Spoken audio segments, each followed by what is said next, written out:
샬롬! 오늘 우리에게 주시는 하나님의 말씀은 마태복음 23장 1절에서부터 7절까지의 말씀입니다. 오늘은 본문에서 말씀을 듣는 대상이 누구인지 살피고 시작하려 합니다. 1절입니다.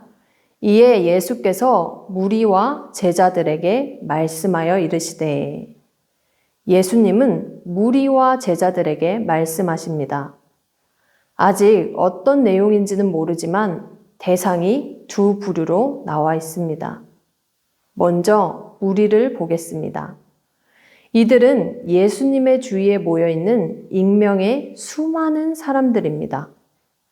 이 무리는 예수님과 유대 종교 지도자들 간의 이 논쟁을 지켜보고 있었던 이들입니다.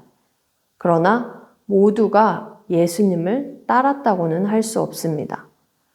예수님을 인정할 수도 부인할 수도 있는 가능성을 가졌습니다.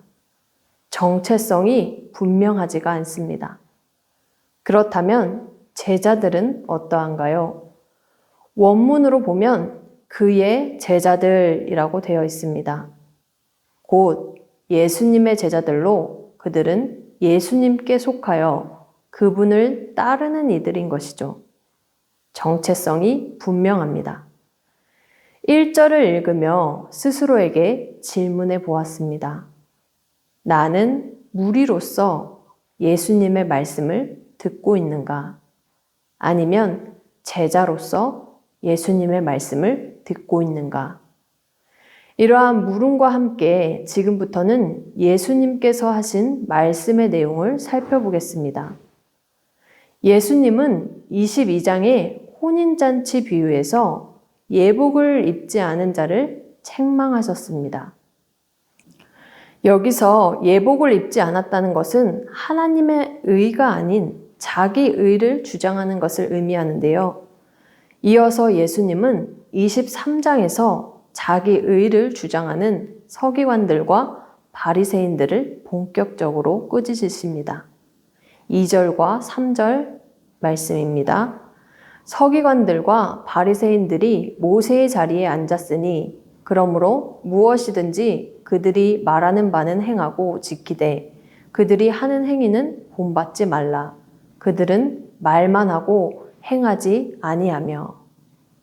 그들은 회당에서 하나님의 말씀인 율법을 가르치는 자리에 있었습니다. 바르게 가르치고 행위에 있어서도 백성들의 모범이 되어야 했던 것이죠. 그러나 오히려 율법을 가지고 백성을 통제하려는 수단을 만들어 버렸습니다. 4절 말씀인데요. 또 무거운 짐을 묶어 사람의 어깨에 지우되 자기는 이것을 한 손가락으로도 움직이려 하지 아니하며. 무겁고 감당하기 어려운 여러 개의 짐들을 백성들의 어깨에 짊어지도록 했던 것입니다. 율법을 처음 모세에게 주셨던 하나님의 의도와는 다르게 자의적으로 해석하여 세분화시키고 또 엄격하게 하여 지키라고 강조했던 것인데요. 그런데 자신들에게는 이것이 해당되지 않았습니다. 나 말고 너는 그렇게 살아라. 이게 돼버린 것이죠. 더 나아가 무거운 짐을 짊어진 백성들조차 엉뚱한 곳으로 향하도록 했습니다. 말로는 율법에 통달하는 듯 보이지만 실상은 율법과는 상관이 없었어요.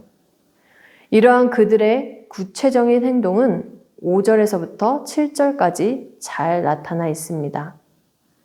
그들의 모든 행위를 사람에게 보이고자 하나니 곧 그 경문띠를 넓게 하며 옷수를 길게 하고 잔치의 윗자리와 회당의 높은 자리와 시장에서 문안받는 것과 사람에게 랍비라 칭함을 받는 것을 좋아하느니라. 그들은 모든 행위를 사람에게 보이고자 했습니다. 5절을 조금 더 살펴보겠습니다. 경문띠는 하나님의 말씀을 담은 상자와 그 띠를 말합니다. 그런데 이것을 다른 사람들이 잘 볼 수 있도록 넓게 하여서 이마와 왼팔에 달고 수시로 보는 척을 했습니다. 옷술은 망토 또는 외투의 가장자리에 털실을 꼬아 매달리게 장식한 작은 부속물입니다. 그런데 이것을 다른 사람들이 잘 볼 수 있도록 길게 늘어뜨려서 자신들의 경건을 부각시켰습니다. 모두 하나님의 말씀을 기억하고 또한 그 말씀을 준행하고자 하는 마음을 담은 것이었는데요. 한마디로 하나님께 보이고자 함이었습니다. 그러나 사람들에게 자신을 과시하고자 하는데 사용되었습니다. 예수님은 이들을 향해 외식하는 서기관들과 바리새인들이라고 말씀하시며 책망하십니다. 외식은 겉만 좋게 꾸며서 드러내는 것을 말합니다. 그런데 이 외식은 그들만의 문제가 아닙니다. 그들에게만 문제가 되었다면 예수님은 굳이 그들이 아닌 무리와 제자들에게 말씀하지 않으셨을 겁니다. 오늘을 살아가는 우리에게도 발견될 수 있는 흔한 모습입니다.